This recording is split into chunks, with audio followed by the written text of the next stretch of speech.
Gauss के प्रमेय का हम लोग लास्ट एप्लीकेशन देखेंगे। हेडिंग डाल लीजिए, अनंत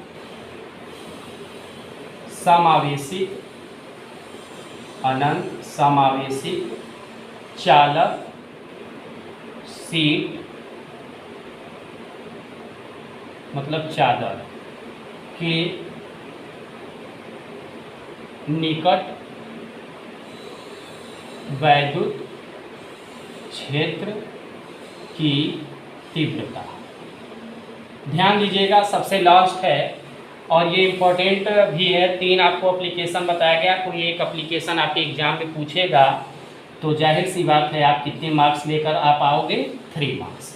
तो ध्यान देना, मान लो कोई चालक है, तो जब कोई चालक होता है तो उसकी कितनी परतें होती हैं? 2 परतें होती हैं और दोनों परतों का क्षेत्रफल समान है, इसलिए पृष्ठ आवेश घनत्व दोनों का क्या होगा? समान होगा। और चूंकि समावेशित हैं तो दोनों पर आवेश क्या होंगे? समान होंगे, तभी तो उनके पृष्ठ आवेश घनत्व भी क्या होंगे? समान होंगे। अब मान लो दोनों का एरिया क्या है? एरिया। ओके, और नोट करना, जब किसी चालक को आवेशित किया जाता है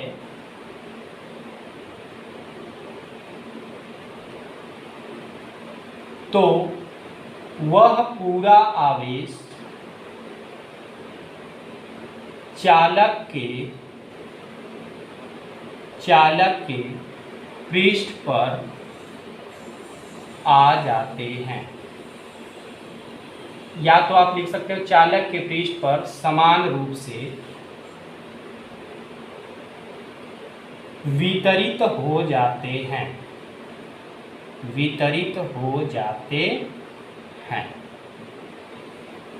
यदि हमारा कोई चालक है, यदि हम आवेशित करते हैं तो वह पूरा का पूरा आवेश उसके कहाँ आ जाएगा? पृष्ठ पर आ जाएगा। और चालक के अंदर आवेश क्या हो जाएंगे? 0 हो जाएंगे। तो यहाँ लिख लीजिए, अतः चालक के अंदर आवेश 0 रहते हैं।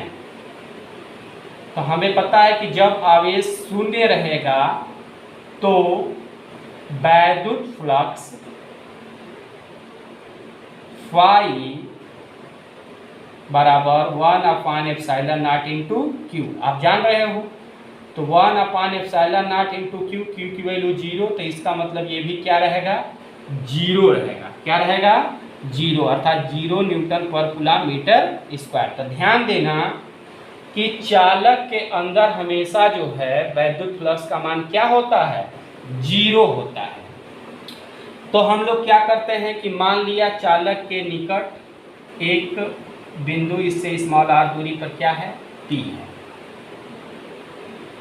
यहीं पे हमें वैद्युत क्षेत्र की क्या निकालनी है? तीव्रता निकालनी है। तो चूंकि हम लोग गॉस के अनुप्रयोग पढ़ रहे हैं, इसलिए गॉसियन पृष्ठ की कल्पना करनी होगी। तो हम लोग गॉसियन पृष्ठ की कल्पना करते हैं। तो ये हमारा हो गया बेलनाकार गॉसियन पृष्ठ। तो यहाँ अल्पांश क्षेत्रफल क्या है? dA ले लीजिए, और वैद्युत क्षेत्र की दिशा ये हो गई E। और ध्यान दीजिए, जब हमारा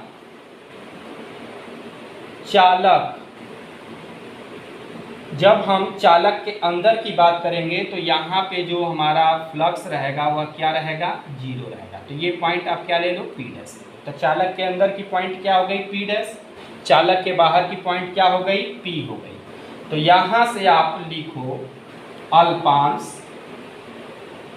अल्पांश पृष्ठीय क्षेत्रफल के कारण, अल्पांश पृष्ठीय क्षेत्रफल के कारण वैद्युत फ्लक्स,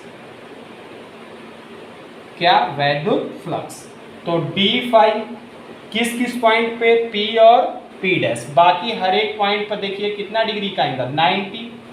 90, तो वैसे ही जहाँ 90 बनता है तो फ्लक्स, वैद्युत फ्लक्स का मान क्या होता है भाई 90 डिग्री के लिए 0 होता है। क्या होता है? 0 होता है। ये हम आपको पीछे भी बता चुके हैं। तो यहाँ अल्पांश पृष्ठीय के कारण दो P और P डैश, तो d phi P plus d phi P dash, तो d phi, तो यहाँ से d phi P, तो phi P है तो इसका मतलब आप यहाँ लिख दो E dA और cos 0 है। क्या है? cos 0, क्योंकि दोनों एक ही डायरेक्शन में है। और यहाँ देखिए अंदर फ्लक्स क्या है? 0 है। तो यहाँ P point, P dash point पे फ्लक्स का मान क्या है? 0 है। तो d phi बराबर E dA cos 0 की वैल्यू क्या हो जाएगी? 1 हो जाएगी। अब ध्यान दीजिएगा, तो अल्पांश पृष्ठीय क्षेत्रफल के कारण आपने निकाल दिया। तो यहाँ करिए पूरे पृष्ठ के कारण वैद्युत फ्लक्स, पूरे पृष्ठ के कारण आप वैद्युत फ्लक्स निकाल लीजिए। तो आप दोनों साइड में इंटीग्रेशन करो, d phi is equal E dA, तो d phi का इंटीग्रेशन phi और dA का इंटीग्रेशन A, तो ये आपका इक्वेशन क्या बन गया? फर्स्ट बन गया। तब गॉस नियम से, किसके नियम से? गॉस के नियम से। तब गॉस के नियम से यदि हम बात करते हैं तो फाई बराबर 1/ε0 इंटू क्या होता है? Q होता है। तो आप यहाँ ध्यान दो कि यह भी आपका वैद्युत फ्लक्स है, यह भी वैद्युत फ्लक्स है, तो दोनों आपस में क्या होंगे? बराबर होंगे। तो समीकरण 1 व 2 से, तो यहाँ से E into A is equal 1/ε0 into Q, तो E की value 1/ε0 into Q upon A। एकांक क्षेत्रफल पर स्थित आवेश पृष्ठ आवेश घनत्व है, सरफेस है, चार्ज डेंसिटी, तो 1/ε0 इंटू क्या हो जाएगा? सिग्मा हो जाएगा। तो यहाँ जो सिग्मा होता है वह Q अपान क्या होता है? A होता है। तो इसका फाइनल रिजल्ट क्या निकल के आया? A इज इक्वल सिग्मा बटा ε0। ये हमारा क्या था? चालक सीट के कारण था। और पिछले वाले में हम लोग पढ़े थे क्या? अचालक सीट के कारण। तो दोनों आप कंपेयर करके अच्छे से ध्यान दीजिएगा, वरना बराबर जो है कंफ्यूजन होता है। और ध्यान दीजिए, जब पेपर में बैठिए तो क्वेश्चन को अच्छे से रीड करिए। तो चलिए, ये आपका चैप्टर क्या हो गया? समाप्त हो गया। तो कुछ फैक्ट हैं इम्पोर्टेंट जो आपको न्यूमेरिकल्स लगाने में हेल्प करेंगे, तो उसको थोड़ा सा लिख लीजिए। सम इम्पोर्टेंट फैक्ट, क्या है आपके सम इम्पोर्टेंट फैक्ट? उसको ध्यान दीजिए। तो पहला है, यदि आवेश घन के केंद्र पर स्थित है, ध्यान दीजिए, यदि आवेश घन के कहाँ है? केंद्र पर स्थित है। तो कोई घन, तो घन में कितनी भुजाएं होती हैं? 6। तो सबसे पहले आप घन बना लो, और ध्यान दो आपको न्यूमेरिकल्स लगाने में बहुत ही हेल्प करेगा। डायरेक्ट आप न्यूमेरिकल्स लगाइए यहाँ से घन के, ये तो इसके दो शर्त होते हैं। तो पहला तो आपका कहाँ है? घन के केंद्र पे है। तो आपका यहाँ घन का केंद्र है, यहीं पर क्या है? आवेश स्थित है। तो धन परीक्षण आवेश जो है आपका घन के केंद्र पर स्थित है। तो आपसे पूछ देगा कि फ्लक्स का मान कितना होगा। तो आप कुल फ्लक्स का मान यदि पूछेगा तो कर लेना Q अपान ε0। वो भी कब? जब, ठीक। दूसरा, यदि हमसे कह देगा कि सतह पर कुल फ्लक्स का मान कितना होगा, कहाँ? सतह। तो ध्यान दीजिए, जो घन होते हैं उसके कुल कितने सतह होते हैं? 6। 1 2 3 4 5 6, मतलब ऊपर नीचे राइट लेफ्ट बैक और फ्रंट। तो इस तरीके से 6 सतह होती है। तो सतह द्वारा निकला निर्गत फ्लक्स कितने हो जाएंगे? 6 ε0।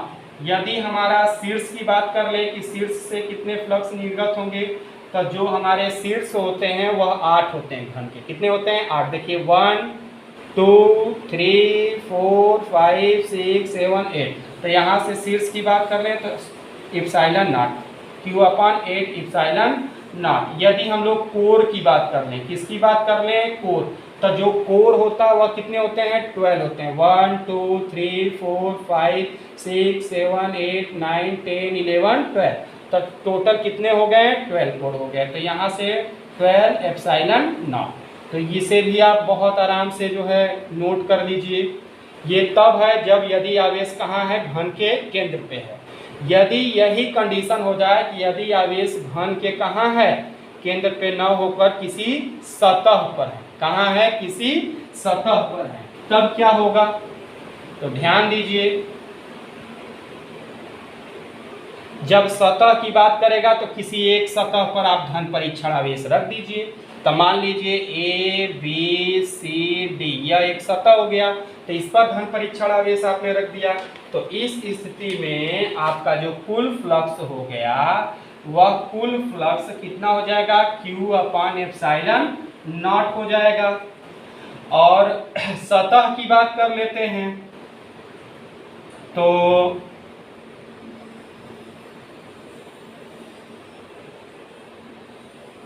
कितना हो जाएगा? तो वह Q/10 इप्सिलॉन नॉट हो जाएगा। ओके, तो इस तरीके से ये आपसे पूछता है, तो ध्यान दीजिएगा, ये आपको बराबर जो है इम्पोर्टेंट है। तो इस तरीके से ये हो गया। अब हम लोग जो है अगले नोट पॉइंट पर ध्यान दे देते हैं।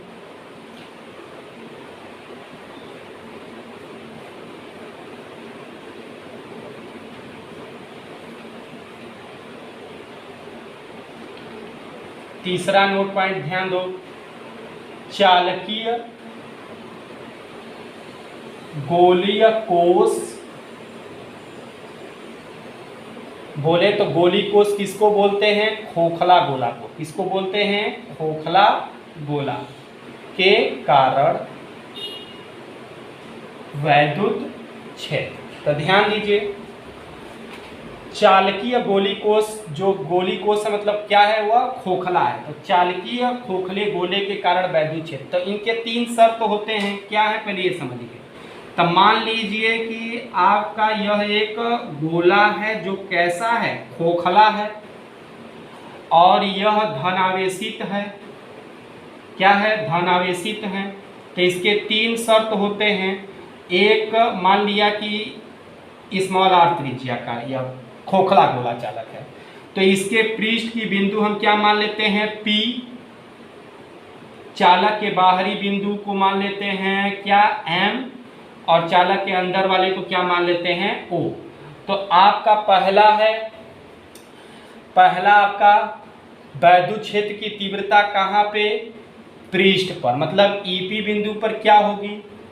दूसरा ध्यान दीजिए, बाह्य बिंदु, ये आपके कहाँ पे? पृष्ठ पर। वैद्युत क्षेत्र का मान बाह्य बिंदु मतलब EM, बाह्य बिंदु पर वैद्युत क्षेत्र। और थर्ड जो है EO